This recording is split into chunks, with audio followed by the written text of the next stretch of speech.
Welcome to our new video. इस video में हम बात करेंगे पर्टिकुलरली अंडरग्रेड के एडमिशन्स के बारे में, क्योंकि स्टूडेंट्स जब हमारे पास आते हैं तो डिफरेंट फॉरम से डिफरेंट इन्फॉर्मेशंस लेकर आते हैं जो कि उनमें से काफ़ी वेग होती हैं। तो उनको अंडरस्टैंड करवाना कि आपकी कौन सी बात ठीक है तो कौन सी बात गलत है, वो काफ़ी मुश्किल होता है। तो इस वीडियो में हम बात करेंगे प्रोसेसिंग टाइम से लेके आपकी स्कॉलरशिप्स, आपकी एंट्री रिक्वायरमेंट, इंग्लिश रिक्वायरमेंट, हर चीज़ के बारे में। So let's get started.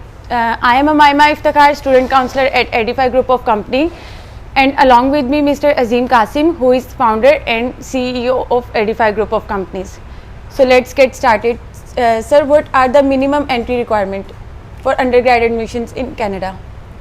देखिए उमैमा, जो अंडरग्रेड के एडमिशन्स की बात है तो आपको पता है कि दो तरह से एडमिशन्स हो रहे हैं अंडरग्रेड में। एक आपका है फाउंडेशन ईयर के ज़रिए, एक आपका है किसी पाथवे इंटरनेशनल ईयर 1 के ज़रिए, एक आपका है डायरेक्ट एडमिशन जो आप अपनी एप्लीकेशन जो है वो डायरेक्टली यूनिवर्सिटी को भेजते हैं।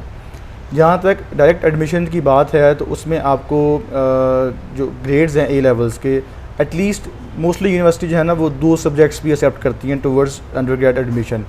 किसी ने अगर 3 पढ़े हुए हैं, 4 पढ़े हुए हैं तो वो एक प्लस पॉइंट है, आपकी जो कहते हैं प्रोफाइल है वो कहना है डिस्टिंग्विश हो जाएगी बाकी स्टूडेंट्स के साथ। तो जहाँ तक ग्रेड्स की बात है तो अगर तो आपकी यूनिवर्सिटी की सिलेक्शन जो है वो हाई प्रोफाइल है, आप किसी अच्छी यूनिवर्सिटी में जाना चाह रहे हैं, टोरंटो में जाना चाह रहे हैं, यॉर्क में जाना चाह रहे हैं, तो फिर आपको स्ट्रेट एज चाहिए, ए स्टार्स चाहिए। अगर आप के ग्रेड्स नॉर्मल हैं, बीज़ हैं, उसमें सीज़ हैं, तो आप किसी क्या नाम उसका मिड रेंज यूनिवर्सिटी में देखें जहाँ पर आपको डायरेक्ट एडमिशन मिल जाए, जैसे अल्गोमा यूनिवर्सिटी है, गल्फ़ यूनिवर्सिटी है, इस तरह का नाम उसका यूनिवर्सिटी ऑफ मैनिटोबा है, सैमन फ्रेजर यूनिवर्सिटी है, रेयरसन यूनिवर्सिटी है। इस तरह काफ़ी यूनिवर्सिटीज़ हैं जो आपको आपके बीज़ और सीज़ के ऊपर भी जो है ना आपको एडमिशन ग्रांट कर देते हैं। तो जो एडमिशन की एंट्री रिक्वायरमेंट्स हैं वो तो वेरी करती हैं, आपका एप्लीकेशन जो है वो आप कैसे प्रोसेस कर रहे हैं। सर हमारे पास काफ़ी ज़्यादा ऑप्शंस होते हैं आफ्टर ओ लेवल्स। अगर हमारे ग्रेड्स कम है ए लेवल्स में, उसके बाद पैथवेज के, तो वो डिफरेंट पैथवेज कौन से हैं जो स्टूडेंट ऑप्ट कर सकते हैं ऑर्डिनरी लेवल और एडवांस लेवल के बाद? देखें, ओ लेवल्स के बाद आपको डायरेक्टली जो है ना फाउंडेशन ईयर में एडमिशन मिल सकता है। कनाडा में चूँकि आपको पता है कि जो बैचलर्स है वो 4 ईयर्स का है, तो अगर आप ओ लेवल्स के बाद कनाडा में एडमिशन लेते हैं तो 1 साल का फाउंडेशन पढ़ेंगे और 3 साल आपके बैचलर्स के, यानी कि 4 साल में आप अपनी जो है डिग्री कंप्लीट कर सकते हैं। इसमें यह है कि आपका 1 साल बच जाएगा, क्या नाम उसका जो आपने ओ लेवल्स में स्पेंड करना था वो आपका पूरा 1 साल बच जाएगा जो आपने फाउंडेशन ईयर कर लिया अपना, और आपका जो प्रोग्रेशन है वो भी गारंटीड हो जाएगी टुवर्ड्स आपकी डिग्री प्रोग्राम। इसी तरह अगर आपके लो ग्रेड्स हैं ए लेवल्स के अंदर, तो सीज़ हैं, डीज़ हैं, तो भी आपको जो है ना वो फाउंडेशन ईयर या फिर इंटरनेशनल ईयर 1 लेना पड़ेगा जो आपको राउट करेगा टुवर्ड्स योर डिग्री प्रोग्राम। तो अगर आपके 20 से ऊपर ग्रेड हैं, क्या नाम उसका स्ट्रेट एज हैं, स्ट्रेट बीज़ हैं या 20 से ऊपर हैं, तो आप डायरेक्ट एप्लीकेशन भी लॉगिन कर सकते हैं यूनिवर्सिटी के अंदर। और डिपेंड करता है कि आपके बजट के ऊपर कि बजट कितना है, और फिर आपकी यूनिवर्सिटी की सिलेक्शन, कि आपने GIC परचेज़ भी करना है 10,000 का, तो काफ़ी यूनिवर्सिटी स्ट्रगल कर रहे होते हैं कि हमें 15 to 25 की रेंज में जो है ना कोई यूनिवर्सिटी मिल जाए, ताकि हम GIC के साथ जो है ना हमारा 40 के बीच में जो है ना वो एक बजट पूरा डिज़ाइन हो जाए। तो सर मेरा नेक्स्ट क्वेश्चन भी यही था कि एक्चुअली जैसे STS स्ट्रीम है उसके लिए आपको एटलीस्ट कितना बजट रिक्वायर्ड होता है? देखिए, STS के लिए फुल ईयर फ़ीस, अब फुल ईयर फ़ीस जो है ना वेरी करती है एटलीस्ट 16-17 से लेके, और ये जाती है तकरीबन कोई 40 तक, ठीक है। अदर देन स्कॉलरशिप की बात कर रहा हूँ, अभी स्कॉलरशिप इसमें से निकली। स्कॉलरशिप का इसको बाद में डिस्कस करते हैं, पहले बजट को डिस्कस कर लेते हैं। 17 से लेके 15 से लेके अगर आप यूनिवर्सिटी की बात करें तो इट गोज़ अप टू 40,000। ये आपकी क्या नाम उसका फ़ीस है जो आपने फुल ईयर की फ़ीस पे करनी है अगर आप STS में अप्लाई कर रहे हैं। नॉन STS अप्लाई करने का वैसे ही फ़ायदा कोई नहीं है। और प्लस आपने ऑन टॉप ऑफ दैट आपने GIC परचेज़ करना है, गवर्नमेंट ऑफ कनाडा जो इन्वेस्टमेंट सर्टिफिकेट है 10,000 कैड का, वो आपने परचेज़ करना है। और इसके अलावा आपके पैटी एक्सपेंसेस हैं 160 आपकी तकरीबन इसकी एम्बेसी फ़ीस है, बायोमेट्रिक चार्जेस हैं, कुछ आपका 15-20 हज़ार रुपये का आपका मेडिकल है। ये आपके एक्सपेंसेस हैं जो आपने पे करने हैं, क्या नाम उसका, टुवर्ड्स योर STS प्रोग्राम। अगर इसको मैं लमसम कैलकुलेट करूँ तो ऑलमोस्ट 4 मिलियन जो है ना आप कह रहे हैं कि मिनिमम रिक्वायरमेंट है, और मैक्सिमम जो है ना ये 60-70 तक भी जा सकती है depending upon the selection of your university. Sir what are the requirements of English? Like काफ़ी ज़्यादा स्टूडेंट्स हमें कहते हैं कि कनाडा में आइट्स ऑल्टरनेटिव है, मैंने वेबसाइट पे पढ़ा था, मैंने यूनिवर्सिटी की वेबसाइट पे पढ़ा था, डिफरेंट फॉरम्स पे, तो क्या ऐसा है कि वो STS प्रोग्राम में विदाउट आइट्स जा सकते हैं? देखिए कनाडा एक वाहद कंट्री है जिसकी यूनिवर्सिटी की रिक्वायरमेंट्स ज़्यादा हैं और एम्बेसी की रिक्वायरमेंट्स ज़्यादा हैं। जो SDS एक प्रोग्राम है, इस तरह का प्रोग्राम हमें किसी और कंट्री में नहीं मिलता, जहाँ पर वीज़ा एप्लीकेशन की रिक्वायरमेंट जो है ना वो आइल्स है। तो अगर यूनिवर्सिटी आपको डिलिंगो के ऊपर ले रही है, यूनिवर्सिटी आपको सेल्पिप के ऊपर ले रही है, यूनिवर्सिटी आपको आइल्स के ऊपर ले रही है, whatever they are accepting, तो log in your application, the visa application, you need IELTS, और आइल्स में आपको 6 ईच बैंड रिक्वायर्ड हैं। अगर आपको किसी ने फेवर दिया है, एग्जाम्पशन दी है आपको आइल्स की, किसी कॉलेज ने, किसी यूनिवर्सिटी ने, उसका आपकी SDS एप्लीकेशन के ऊपर कोई इम्पेक्ट नहीं पड़ता।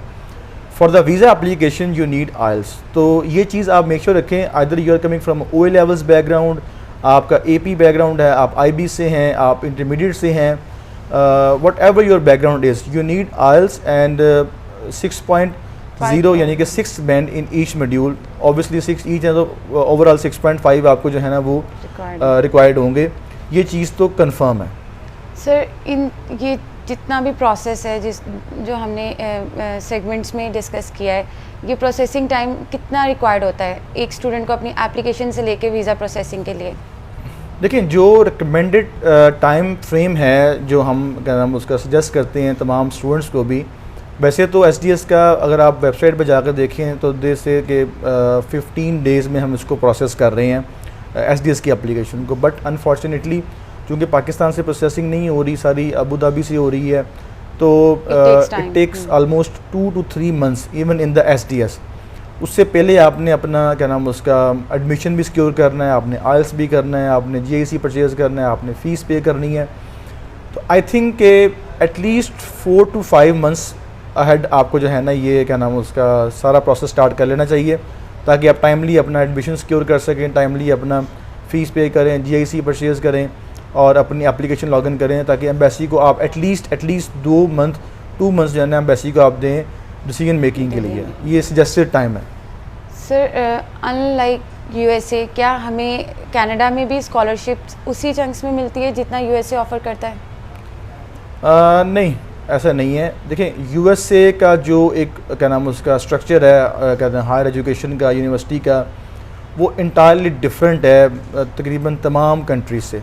जिस तरह जर्मनी का जो सिस्टम है वो डिफरेंट है, UK का अपना सिस्टम है, हर कंट्री के प्लस पॉइंट्स हैं, हर कंट्री के जो है ना वो ड्रॉबैक्स भी हैं। जैसे आपको USA में फ़ाइनेंशियल एड मिलती है, USA में आपको स्कॉलरशिप्स मिलती हैं इवन के 100% तक अगर आपके पास SATs होते हैं, उस तरह आपको कनाडा में जो है ना इस तरह की स्कॉलरशिप जो है ना वो अनफॉर्चुनेटली उस बल्क में नहीं मिलती। They have scholarship but they are limited to a percentage 20, 30, max 30 आप कह लें। Some universities do offer 100% scholarship, but उनकी जो एंट्री रिक्वायरमेंट्स हैं वो काफ़ी हाई हैं। आपके पास अच्छे ग्रेड्स हों, आपके पास SAT हो, आपके पास एक आउटस्टैंडिंग प्रोफाइल हो, और फिर उसमें भी ये है कि अगर आप क्या नाम उसका 200-300 बच्चे अप्लाई कर रहे हैं तो वो 4-5, 3-4 को मिलनी है, मैक्सिमम नंबर ऑफ़ स्टूडेंट्स को नहीं मिल सकती। तो अगर आपका बजट कम है तो आई वुड सजेस्ट कि आप यूनिवर्सिटी वो चूज़ करें जिसका जो रेंज है वो 15 to 17 में फॉल करती है। ऐसी यूनिवर्सिटीज़ हैं कि जो 15 to 17 में फॉल करती हैं, बल्कि आप अच्छे जो कॉलेजेस हैं जिनका अच्छे रेप्यूटेबल जो कॉलेजेस हैं उनको भी आप चूज़ कर सकते हैं जिनकी 14 to 17,000 जो है ना वो फ़ीस फॉल करती है। बट अगर आप कॉलेज चूज़ कर रहे हैं तो you should balance your profile. ये ना हो कि आपके पास आइल्स भी नहीं है, पूरा आइल्स है, और क्या नाम नॉन SDS में जा रहे हैं आप, और क्या नाम उसका किसी कॉलेज में जा रहे हैं, ट्रैवल हिस्ट्री नहीं है, और फिर सबसे बड़ी बात जो है ना आपकी SOP स्टेटमेंट ऑफ पर्पस जो है ना दैट इज़ अ की टूवर्ड्स योर वीज़ा। अगर आपकी SOP प्रॉपर रिटर्न नहीं है तो आपको वीज़ा ग्रांट नहीं होगा। तो मैं हमेशा से कहता हूँ कि अपनी प्रोफाइल को बैलेंस किया करें। अगर आपकी कोई एक चीज़ वीक है ना तो आपकी एक चीज़ कोई स्ट्रांग होनी चाहिए, ताकि वीज़ा ऑफिसर को आपका कुछ तो एक स्ट्रांग पॉइंट नज़र आए ना। अगर सारा कुछ ही वीक है ग्रेड्स भी कम है, गैप भी है, कॉलेज चूज़ कर लिया है, डिप्लोमा चूज़ कर लिया, ठीक है, हो गया, नॉन एसडीएस में चले गए, या अगर इवन के एसडीएस में भी गए लेकिन आपने क्या नाम उसका आपको पता है कि एसडीएस के बावजूद भी डॉक्यूमेंट्स प्रोवाइड करने पड़ते हैं स्पॉन्सर के, वो डॉक्यूमेंट्स आपने नहीं लगाया या आपके पास नहीं अवेलेबल हैं, और क्या नाम उसका कोई भी एक चीज़ आपकी काम है, ट्रैवल हिस्ट्री तो खैर क्या नाम उसका मैटर करती है लेकिन इतनी नहीं करती, लेकिन it does affect on the visa decision. तो अगर ये सारा कुछ आपके पास नहीं है तो फिर आई डोंट थिंक सो कि आपको टाइम ज़ाया करने की ज़रूरत है।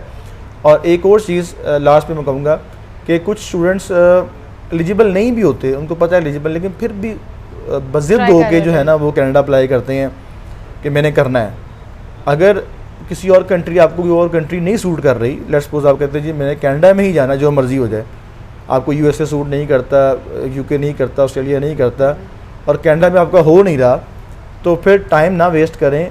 पाकिस्तान में भी काफ़ी ऑप्शंस हैं, या अगर आप किसी और कंट्री को देख लें तो बजाय टाइम वेस्ट करने के। लेकिन अगर आपकी अच्छी प्रोफाइल है तो आई वुड रिकमेंड कि आप कनाडा अप्लाई करें, और टाइम वेस्ट मत करें, लेकिन अदरवाइज टाइम ना वेस्ट करें अपना। सर कनाडा ये यूनिवर्सिटीज़ को एसएटीज़ रिक्वायर्ड होते हैं एडमिशन्स के लिए? कुछ यूनिवर्सिटीज़ रिक्वायर करती हैं, ख़ास तौर पे जब एज अ होल अगर हम बात करें, एज अ होल नहीं, और ख़ास तौर पे जब क्या नाम उसका आप you are seeking for a scholarship, specially when you are looking for a 100% scholarship, तो वहाँ पर आपने फिर कम्पीट करना होता है नंबर ऑफ़ स्टूडेंट्स के साथ। तो उसमें आपकी प्रोफाइल को एक स्टैंड अलोन करने के लिए, आपकी डिस्टिंग्विश करने के लिए आपके पास कुछ ऐसी चीज़ होनी चाहिए। कुछ यूनिवर्सिटीज़ तो रिक्वायर्ड भी करती हैं जो हाई लेवल की हैं, और अगर क्या नाम उसका आपको अपनी प्रोफाइल को क्या नाम उसका डिस्टिंग्विश करना है, हाईलाइट करना है, तो you should have something that nobody has, तो इसलिए आपको फिर एसएटीएस देने पड़ेंगे। सो व्यूअर्स, ये थी हमारी आज की वीडियो जिसमें हमने कनाडा के अंडर ग्रेड एडमिशन्स को पर्टिकुलरली डिस्कस किया है कि व्हाट आर द रिक्वायरमेंट्स, कितना बजट चाहिए, एसएटीज चाहिए कि नहीं चाहिए, जितने भी एस्पेक्ट्स थे जिनके बारे में स्टूडेंट्स को काफ़ी कन्फ्यूजन होती थी, हमने उन सब को कवर करने की कोशिश की है। आई होप आपको हमारी वीडियो अच्छी लगी हो। अगर अच्छी लगी हो हमारी वीडियो तो लाइक कीजिएगा, शेयर कीजिएगा और सब्सक्राइब करना मत भूलिएगा। Thank you for watching. अल्लाह हाफिज़।